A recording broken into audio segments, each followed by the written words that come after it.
এবার তোমাদের শোনাবো ধর্মবুদ্ধি ও পাপ বুদ্ধির গল্প।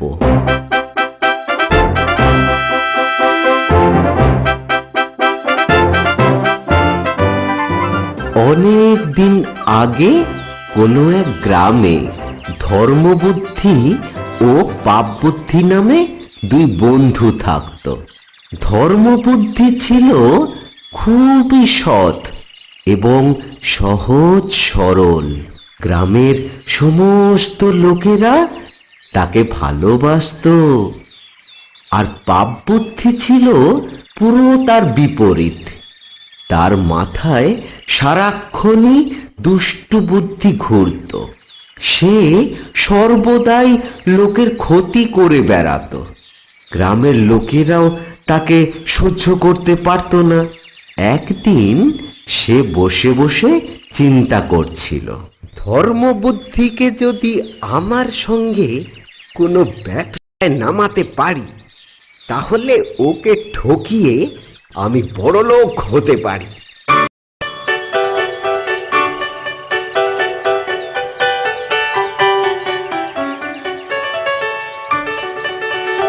একটা মতলব মাথায় এসেছে বন্ধু।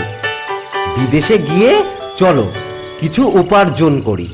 বেশ তো, তাই চলো, গিয়ে দেখাই যাক না আমাদের ভাগ্যে কি আছে।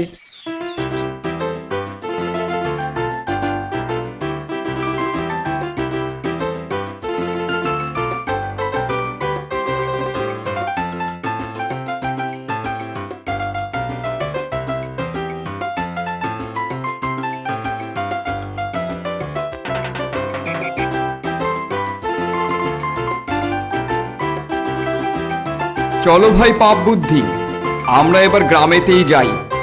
আমরা তো অনেক টাকা উপার্জন করেছি। চলো, বাড়ির জন্য বড্ড মন কেমন করছে। বেশ তো, তাই চলো।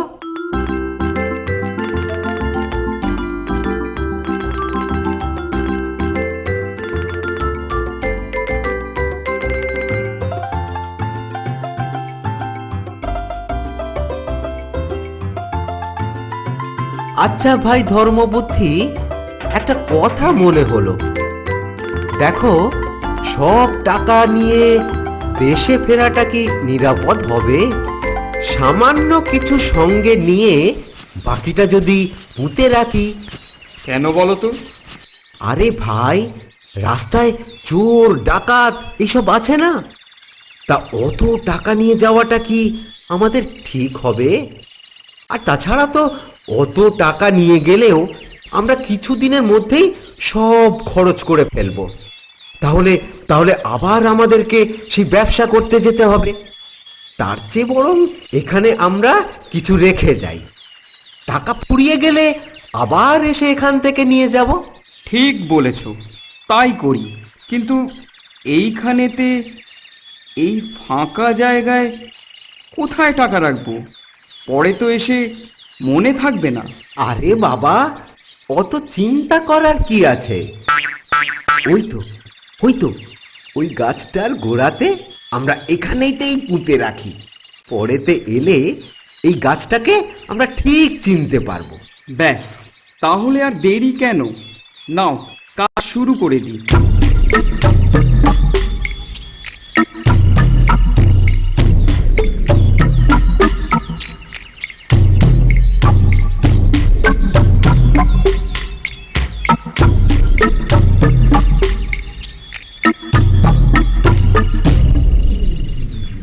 ব্যাস, আর চোর ডাকাতের ভয় নেই।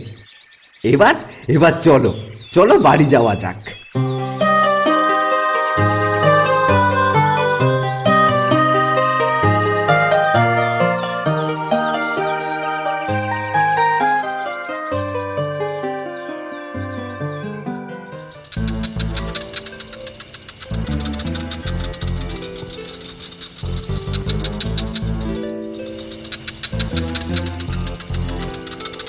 তাড়াতাড়ি করতে হবে। হ্যাঁ, তাড়াতাড়ি করতে হবে। কেউ যেন না আমাকে দেখে ফেলে।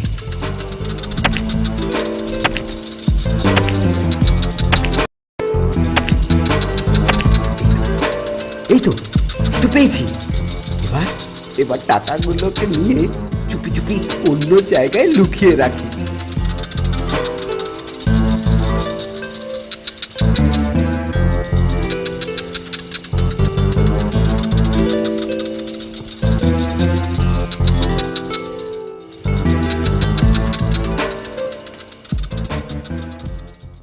বন্ধু, বন্ধু, আমার সব টাকা ফুরিয়ে গেছে। চলো চলো গিয়ে আরো কিছু নিয়ে আসি। সে কি, এরই মধ্যে সব খরচ হয়ে গেল? আর বলো না ভাই, এতদিন বাদে এসেছি, তাই দেখে বাবা এত আনন্দ পেল, তা কিছু খরচ করতে করতে সব শেষ হয়ে গেল। বেশ, তাহলে চলো কিছু টাকা নিয়েই আসি, কিন্তু পরের বার একটু সামলে খরচ করো। আরে ভাই, তার বলতে হবে না, পরের বার আমি নিশ্চয়ই বুঝে শুনে খরচ করব, তুমি দেখো। চলো চলো এখন যাওয়া যাক।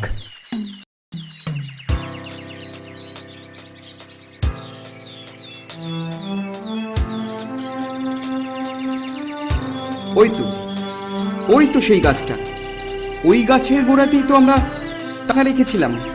হ্যাঁ, ওই গাছটার গোড়াতেই তো রেখেছিলাম।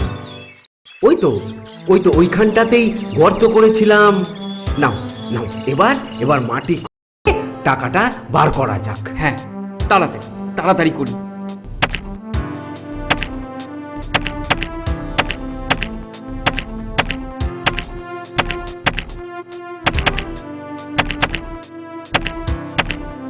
একি একি, আমাদের আমাদের টাকা কোথায় গেল?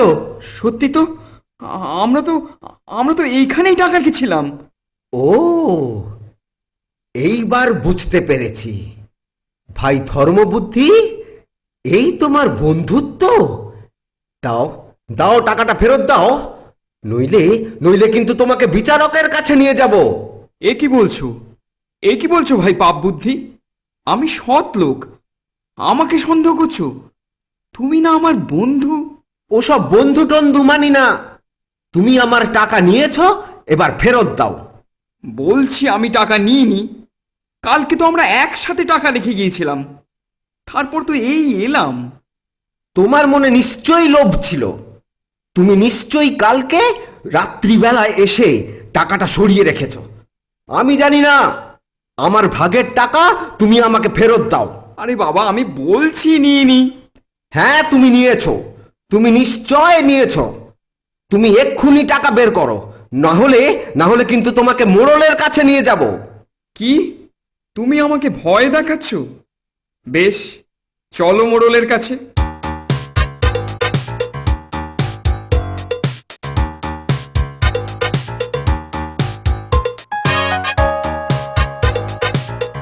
মোড়ল মশাই, মোড়ল মশাই, ও মোড়ল মশাই। কি হলোটা কি? দুই বন্ধু তো এত হন্তদন্ত হয়ে। বন্ধু না ছাই, ও হচ্ছে এক নম্বর চোর, মিথ্যাবাদী, মিথ্যুক। ও আমার টাকা চুরি করেছে। বলো কি? আমরা তো ধর্মবুদ্ধিকে সৎ বলেই জানতাম। ও নামেই সৎ, আসলে ভেতরে ভেতরে একটা ছিঁচকে চোর। ভাই পাপ বুদ্ধি, তুমি মুখ সামলে কথা বলো। আরে ছাড়ো তো, একে চুরি করেছে, তার উপর আবার বড় বড় কথা। আহা, কি হয়েছে বলো? গতকাল আমরা যখন ব্যবসা করে ফিরছিলাম, তখন মাঝ রাস্তায় আমরা ঠিক করি যে আমরা আমাদের ভাগের টাকা জঙ্গলে একটা গাছের তলায় লুকিয়ে রাখবো। তা আজ সেখানে টাকা আনতে গিয়ে দেখি টাকা নেই। নিশ্চয়ই ধর্মবুদ্ধি টাকাটা চুরি করেছে। কিন্তু পাপ বুদ্ধি, তোমার কাছে কি কোনো প্রমাণ আছে যে ধর্মবুদ্ধি চুরি করেছে?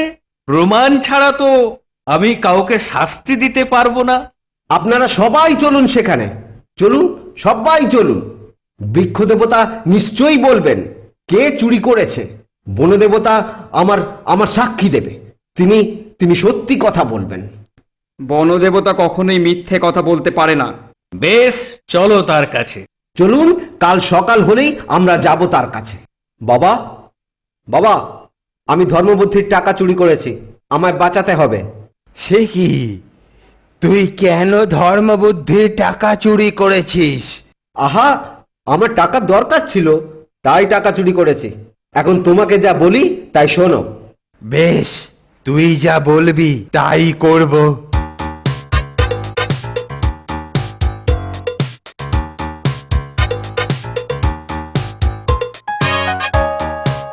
হে বৃক্ষ দেবতা, আপনি আপনি বলুন তো, কে চোর, আমি না ধর্মবুদ্ধি?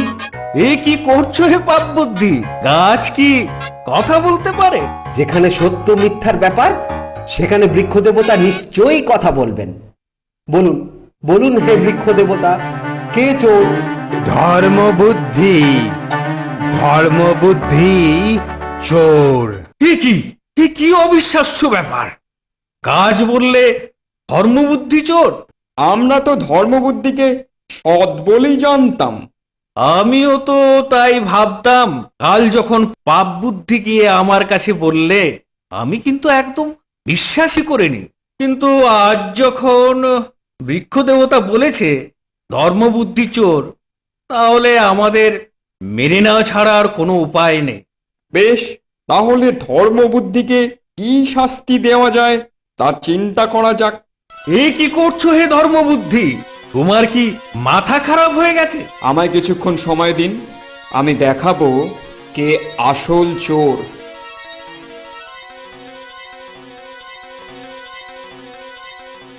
বাঁচাও, বাঁচাও, বাঁচাও আমাকে। এ কি, গাছের ভেতর থেকে কে চেঁচাচ্ছে? মনে হচ্ছে পাপ বুদ্ধির বাবা। দেখা যাক গাছের ভেতরে কে আছে। আগুন নেভাও ধর্মবুদ্ধি, আরে ওকে বার করো। ঠিক আছে, আমি আগুন নেভাচ্ছি। এই, আপনি গাছের ভেতর লুকিয়ে কি করছিলেন?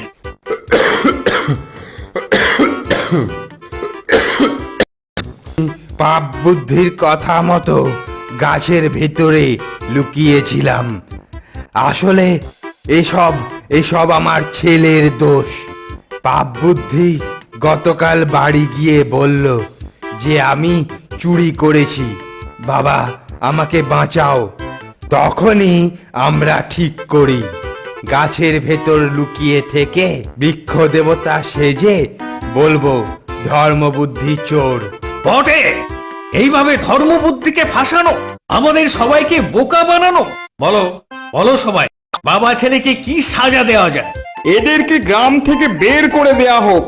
বেশ, এই অপরাধের জন্য, লোক ঠকানোর জন্য পাপ বুদ্ধির সমস্ত টাকা ধর্মবুদ্ধিকে দিয়ে দেওয়া হলো। এবং পাপ বুদ্ধির এই কাজে সাহায্য করার জন্য পাপ বুদ্ধি ও তার বাবাকে গ্রাম থেকে বেরিয়ে যাওয়ার আদেশ দিচ্ছি।